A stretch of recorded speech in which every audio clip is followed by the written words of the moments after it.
لطف و کرم۔ بعض لوگوں کا لطف و کرم ایسے تابندہ صدف کی مثال ہے جس کی سطح ریشم ایسی ملائم لیکن جس کا ضمیر گوہر سے خاطر ہوتا ہے۔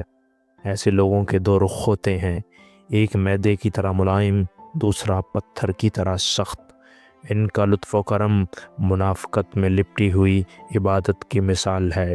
شفقت ضعیفوں اور بے کسوں کے لیے ایک ڈھال کی طرح ہے جس سے وہ وقت ضرورت کام لیتا ہے۔ اگر تو کسی شفیق طاقتور سے ملے تو ایسے پرشکو انسان کی ستائش کر کہ تو اس کے پاس ان آنکھوں کے لیے روشنی پائے گا جو اپنی بصارت سے محروم ہو چکی ہیں۔ مرغزاروں میں کوئی شفیق و رفیق نہیں کہ جس کی شفقت بزدلوں کی شفقت ہو۔